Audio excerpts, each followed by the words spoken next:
Before we get started, I want you to hit that subscribe button so you can be included in our 500 subscriber drawing.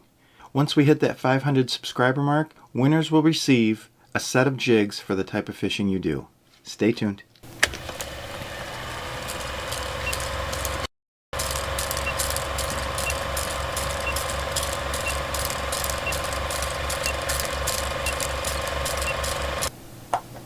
So I'm back at the bench today for the final part in our 3-part series of the Bucktail bass jig. This is a collaboration I've been working on along with Bassin 101. Todd had contacted me a while back, was looking for some bucktail bass jigs. I wanted to put together not only some of those very old schooly type jigs similar to what we did with Retro Bassin, but also wanted to up skill level just a little bit. And today with this 3-part series, we're going to do something a little crawfishy.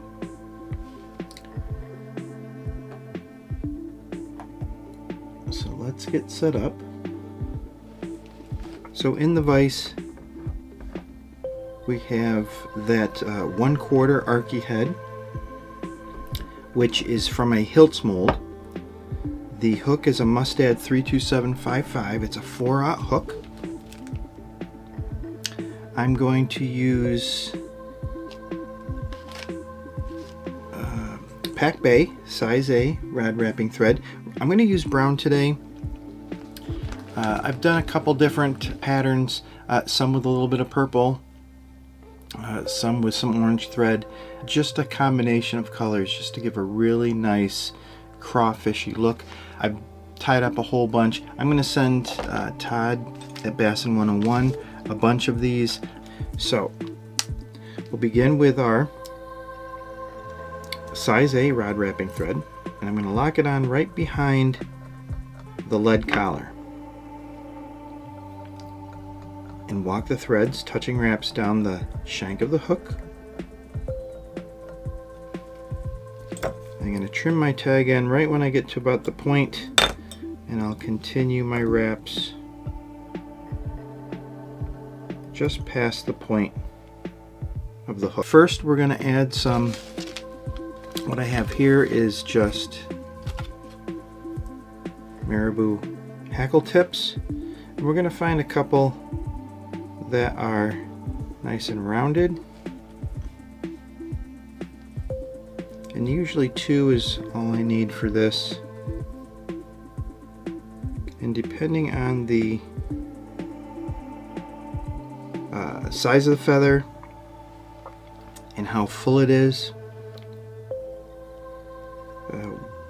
we could add a 3rd feather if we wanted. We could use just 1 if it's if you're using some really nice strung hurls with some really long fibers, that it might be a little bushy. So what I'm looking for is, if I work out my pinch about an inch, inch and a half of the tip of this feather, and I'm just looking for the shape and the volume of it. I don't want something too bushy, but if it, like I said, if it's a little thin, just add another feather. So what we're going to do is we're going to measure this past the bend of the hook, the length of the hook gap. So I want this distance past the bend of the hook,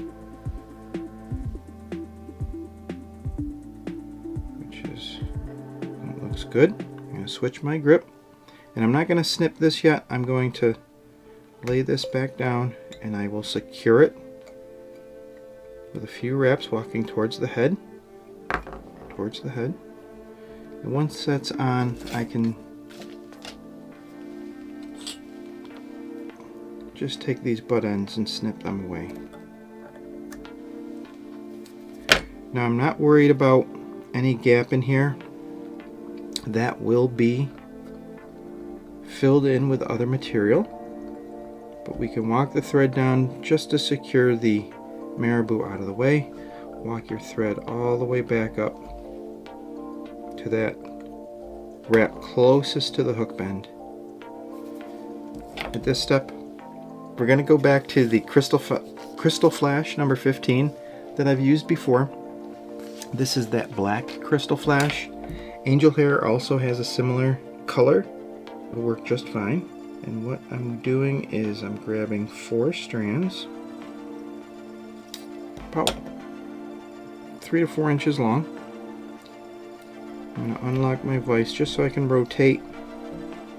First, seeing this side of the hook shank. And I'm going to lay this on so the flash extends past the bend of the hook, the length of the body. This can be trimmed at the end if it's a little long. But this is I know this will be the length that I'm going to want to finish with. It'll be close to that length. Knock this on. You might have just heard that I did nick the hook point. It does extend past the jaws of this hook. It's just something I'm going to have to be careful of. You know, as you're wrapping, if you get your thread to nick that, your thread will break, and I don't know if I'll have to redo from that breaking point, or sometimes you can salvage it and continue, but that's just something that we'll have to keep track of.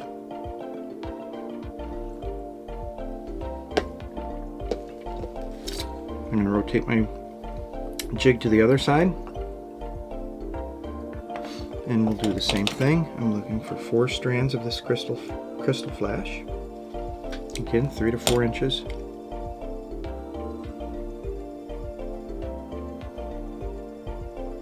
I'm going to lay it right along the shank of the hook, right along the side of the shank of the hook. Again, lock it on. I'm going to walk the thread down back to that space in the center, just to secure all those fibers that are sticking out, just to clean it up, and then walk the thread back towards the tail, stopping just before the tail. And here I can see just a couple tips that are a little bit longer than the others. And what I'm looking for is the length of the body past the bend of the hook will be just to the end of this silver part on my vise. That's where I want those fibers to extend to. They don't have to be square.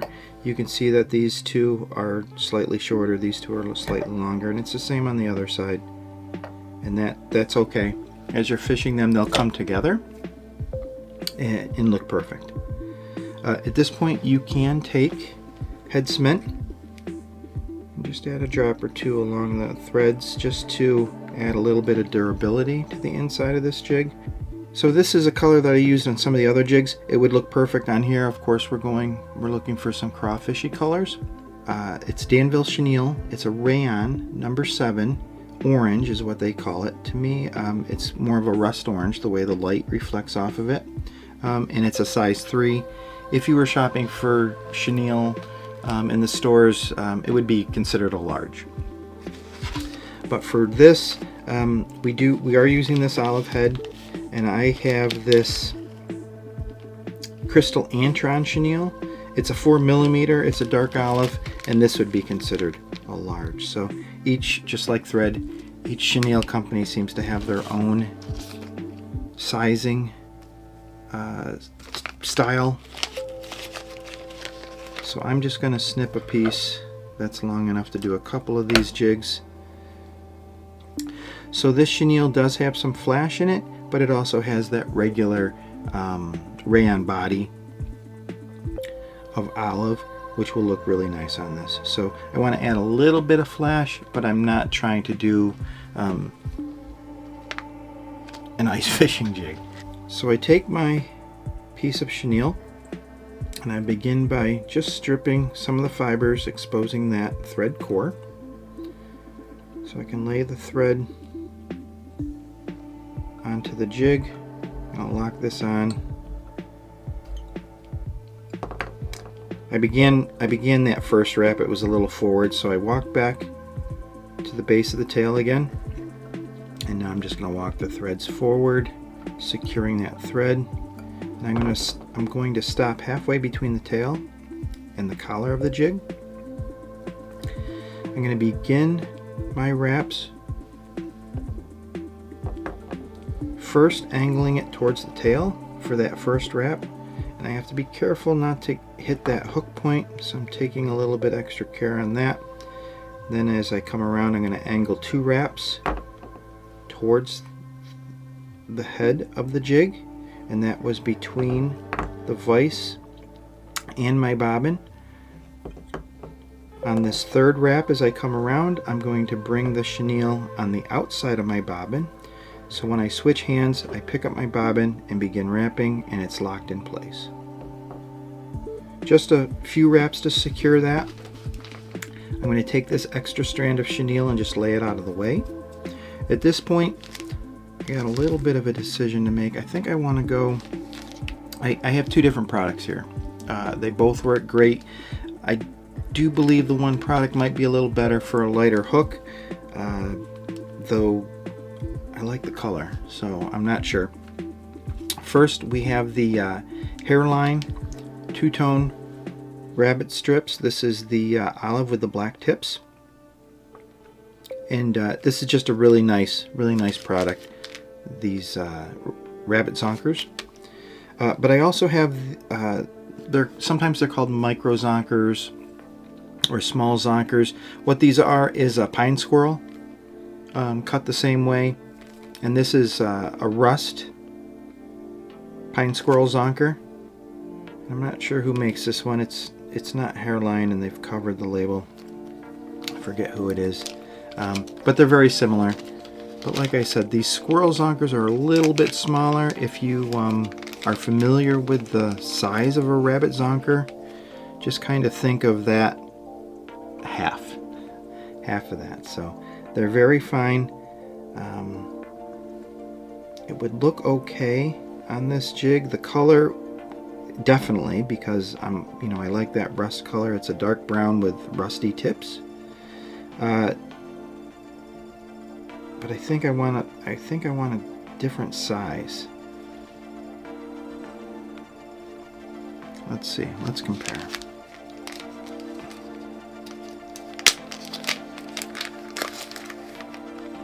Both of these colors are good. The olive or the rust color. I do have to consider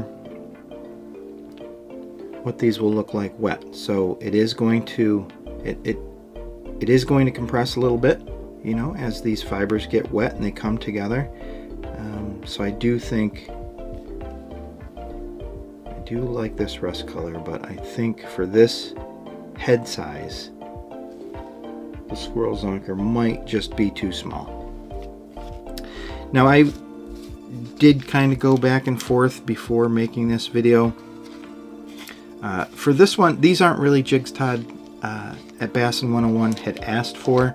I'm just kind of upping the skill level just a little bit and trying to send him a couple things that are kind of fancy. While thinking about this, I've tied similar jigs in the past.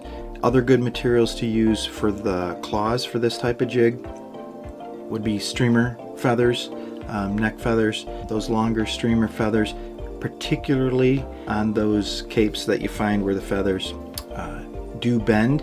You can pair them up. A little bit hard to describe when I'm not tying it, but you have the feathers that separate and you put them together so they're both facing outward, creating a V, and then you get a couple shorter feathers for the outsides that are curved the other way. That keeps everything stiff and in line. Simulates perfectly the claws of a crayfish.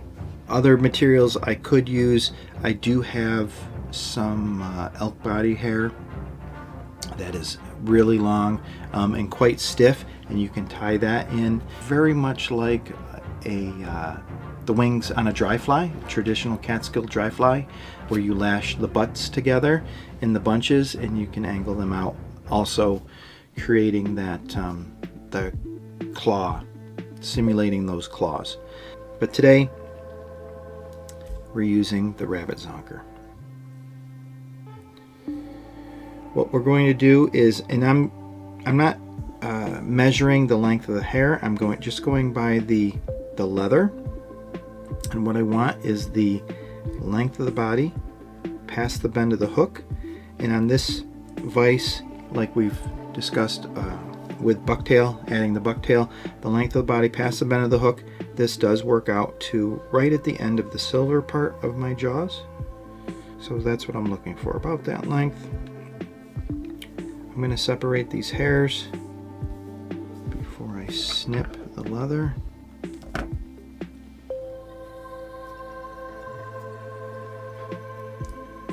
Just measure one last time.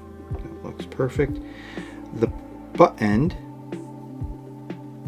I'm going to just take some of these fibers. You can just tear this. I find that weakens the leather just a little bit, so I just pull the hairs back and I trim away about 1/8 of an inch worth of the hair. I'm gonna tilt my vise just so I can see the side. Perfect. Lock this on with just a couple wraps, making sure that this zonker leather is flat against the side of the jig. So there's just 3 wraps just to lock it on. Again, take care not to wrap up your tag end of chenille. Turn my jig, and I'm going to take this other piece. Let's see if I can get that's almost perfect. So I'm just going to trim off just a small piece of leather. Pull back about 1/8 of an inch of the hair on the butt end of your zonker. Trim that away. So you can lay this right down. Let's make sure that is straight. You want these to be right down the very center of the hook shank, the leather side in. Lock this on with the 5 wraps.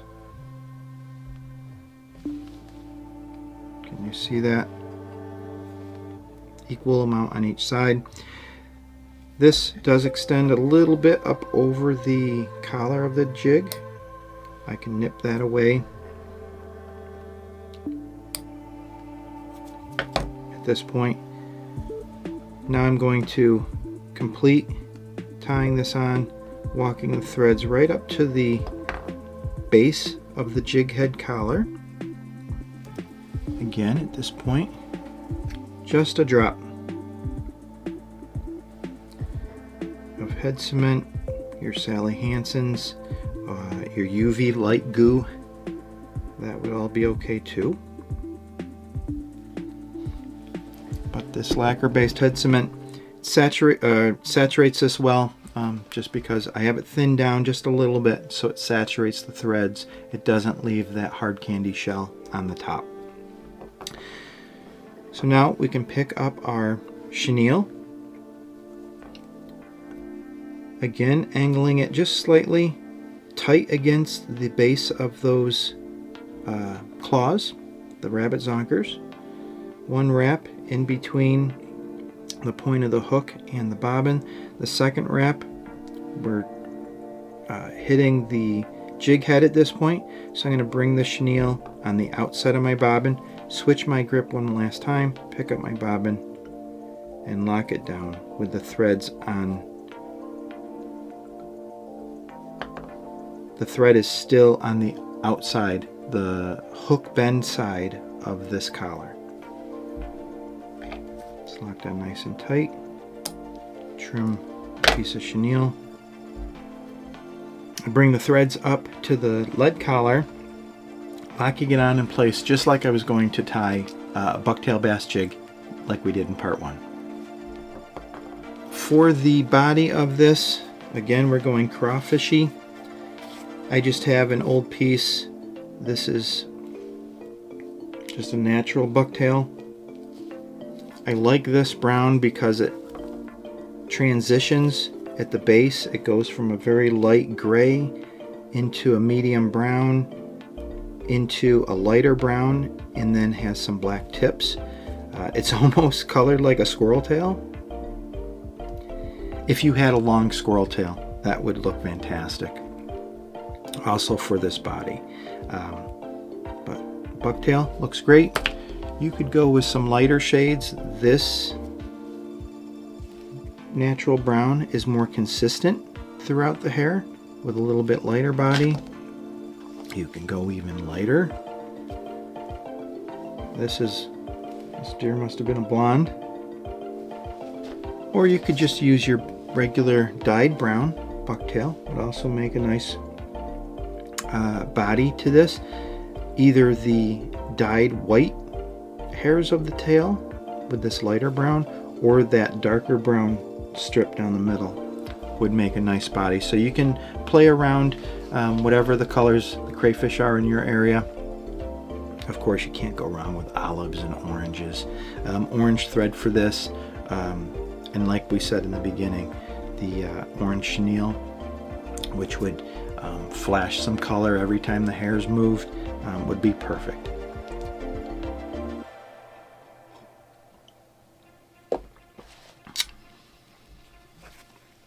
So we're going to do this in 3 or 4 steps. I'm trying not to build up too much at a time.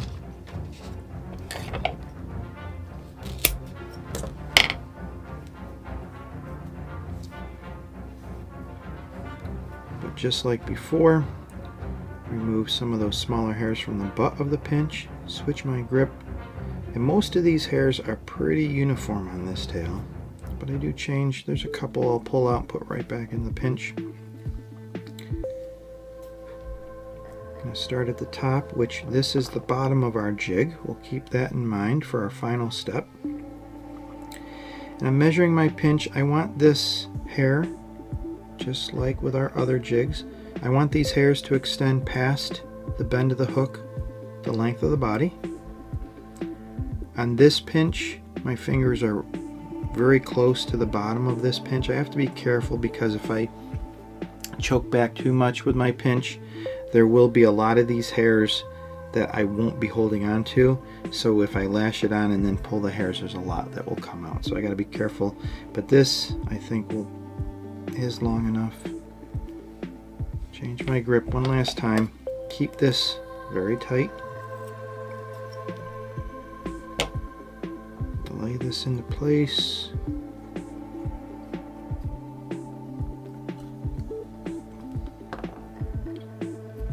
I took a couple wraps more back towards the bend of the hook before locking that on, but that will be just fine. Now I'm not going to twist this hair at all. I'm going to press straight towards the very center of the hook shank. Just envision that in your head, that you're pushing it straight through the hook shank, and the fibers of the bucktail will flatten out just a little bit, and your wraps will stay tight. We'll go back to the tail, take another quarter pinch. There are a couple white fibers from this old tail. I'm not too worried about that. 1 or 2 white hairs in the pinch, I think, add a little bit of variety and maybe a little bit of flash of color. We are trying to represent something that is in nature. Again, just adjusting my pinch. And I'm going to measure my pinch against the piece of the tail that I already put on. Just it's easier for me to see. Switch this grip one last time, keeping this tight.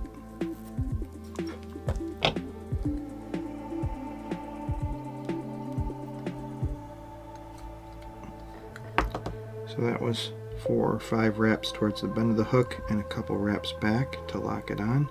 And again, just pressing directly into towards the center of that hook shank, spreads that out.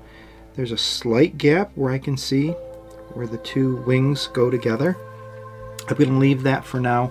More than likely that will come together. We'll keep an eye on that. If I need to, I can I can go up and address that a little bit more towards the end.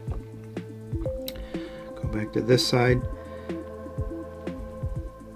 Just want to be careful of your claws and make sure that they just are laying out of your way as you add this hair. This pinch was a little thick because I know I have a big piece of white that I'm taking out. A lot of fuzz in the bottom here. Switch my grip, align a couple of the tips.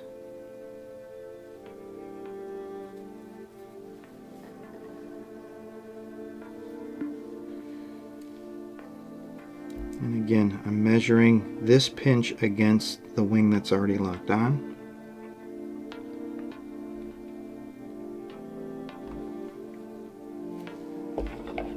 Switch my grip, this pinch stays tight. I have to be careful these last two. I am getting stuck with the point of the hook.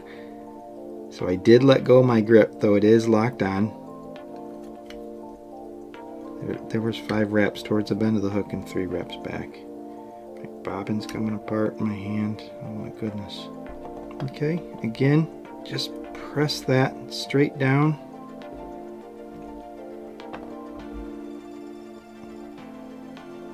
Perfect. We just have a small gap, which becomes the top of the hook. I forgot to mention this earlier, but you can see that there is a hole in the jig head for a weed guard. I'll add those probably after the heads are dry and we're done taping for the day. I'll try to get a picture too with the weed guards and everything complete. So I'm not 100% sure what Todd has in mind at Bassin 101 for these jigs. He contacted me a few months back after seeing the video we did with Retro Bassin, and just asked me to tie up a bunch of bucktail jigs for him. I'm really hoping that he likes everything that we send him, and he does some fishing with them. I'd love to see him catch a fish or two with these. I am sending a few of these also down to my daughter's boyfriend, who is an excellent bass fisherman, mostly smallmouth bass, I guess is what he targets in the Susquehanna, and he's down in the Harrisburg area of Pennsylvania. I'd like to see some photos from him as well. So I'm adjusting my grip, measuring against the wings that are already tied on, just to make sure that I have a good length. Change this grip one last time. Turn this off. Trying not to stab myself. This is the worst one because that hook point really is jabbing my thumb. So that was 4 wraps towards the bend of the hook, a couple wraps back just to lock that into place. And again, I'm just going to push.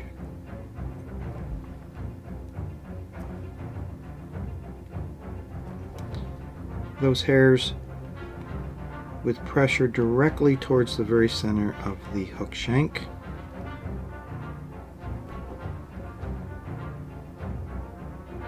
And that looks good. This will come together. These hairs, it kind of looks like there's a gap, but it's because that pinch is on one side of my jaws. But I can see at the thread, it's actually come together and it's nice and straight. So to finish this jig off, that would probably fish all day long and look beautiful. But another thing, and this is a material that we've used in the past, is some of this Krystal dubbing, larva lice. We've talked about a product that I really like. Use it a lot for ice fishing. It's just a flashy dubbing, and Ice Dub, which is from Hareline. A lot of these colors are UV, which I really like. And for this, We're trying to keep that crawfishy color pattern in mind. On some of the other jigs that I tied for Todd, we used some of this black, UV black, to match that crystal flash that we used for the antenna. Looks really nice. The peacock, the olive brown. I think for this one I'm going to go with the olive brown. Can you see this color here? But any of the colors look good. Basically, what we're trying to simulate is the hard shell of a crayfish. And what we're going to do is we're going to take a pinch of our dubbing, and instead of making a dubbing noodle, which is very common, we're going to add this dubbing on the top of the jig to kind of simulate that hard shell, the reflective shell. So it's not reflective like scales, but because of that flat surface, it does reflect light. We're going to place this on in a way where it's mostly on the back. It can extend to the sides, but I'm not looking to wrap it all the way around. If you want to see a really cool way to use this dubbing that creates a beautiful minnow pattern, go ahead and check out Mustache Jigs and Flies. He does some fantastic jigs, mostly for crappie and panfish, where he will add this dubbing in a way over a chenille base, which creates a beautiful minnow pattern. I encourage you to definitely check out Mustache Jigs and Flies. So what I'm going to do, this isn't a very big pinch, but I can pull it apart and put it back together so the tips are aligned, pointing the same direction. I'm going to lay this pinch over my collar. It extends over the head slightly. I can lock this on with a loose wrap, a couple loose wraps, and I can pull straight up so it holds it. It pulls it straight down onto the jig. Like I said, I'm not looking for it to extend over and around to the bottom. If there are some fibers that go to the bottom, that's completely okay. At this point, pull the fibers back over itself, and I can just lock this on like so. A couple tools I'll show you right now. On this jig, they're not as important. If you're doing some of those smaller minnow jigs, you might want to consider is just a dubbing brush. I have two here. These are from the same company.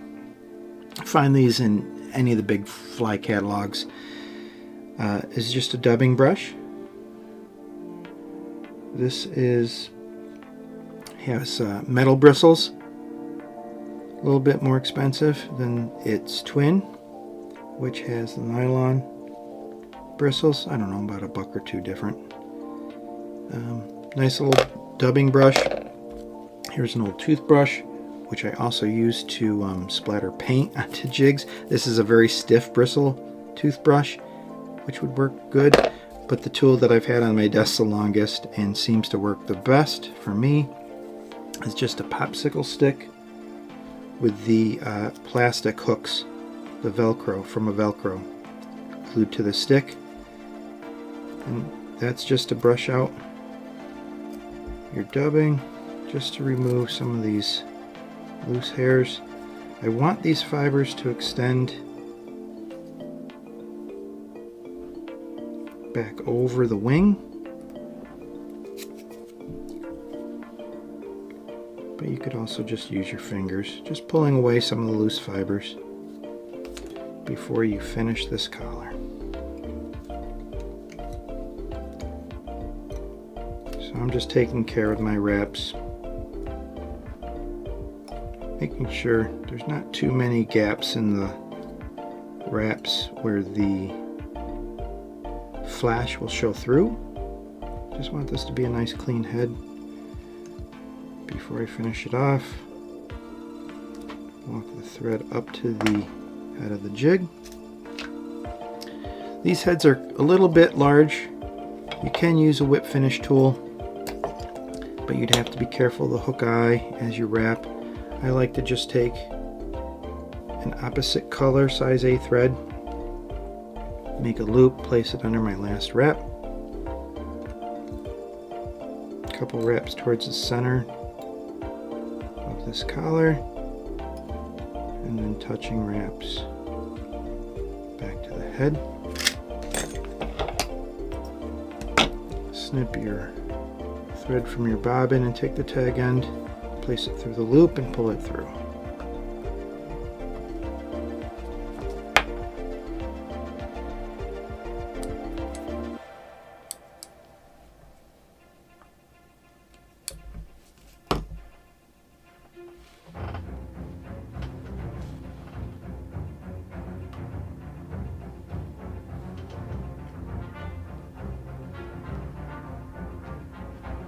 Let's take this out of the vise just for a second.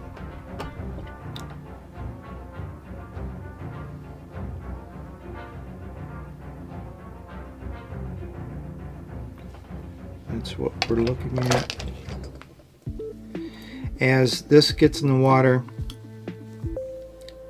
this dubbing flash will lay flat against the wings of the jig to add that reflective hard surface look. I think I'm happy. The antenna, that Krystal flash, does extend past the tips of the bucktail, and of course the rabbit zonker extends a little bit farther itself because of the length of the hair.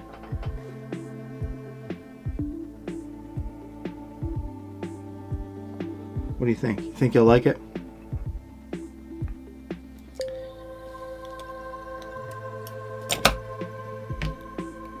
Put this back in the vise.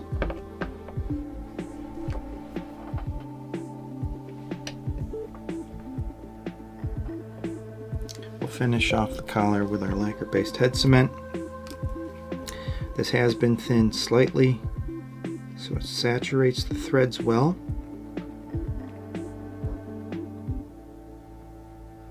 Use whatever head cement that you are comfortable with.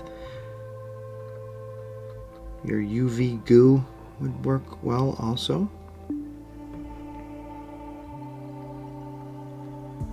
I did use my scissors to snip that tag end. You can see just a little bit of the collar slightly sticking up, but that will saturate in well.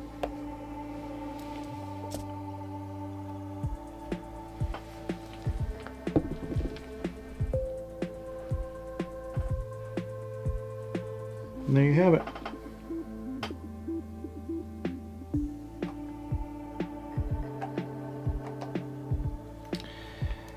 So I've already tied up a bunch of these. I'm going to tie up a few more. I'm going to pick the best of that bunch to send off to Todd at Bassin 101. I really hope he gets a kick out of these jigs. I will try to get some photos in the video of the jigs completely finished with the weed guard. If you have any questions on what we did here today, go ahead, put those down below in the comment section. I'll be sure to read those and respond. If you enjoyed what we did here today, go ahead, hit that like button. Be sure to subscribe so you don't miss any new content. Keep tying, and until next time, guys, tight lines.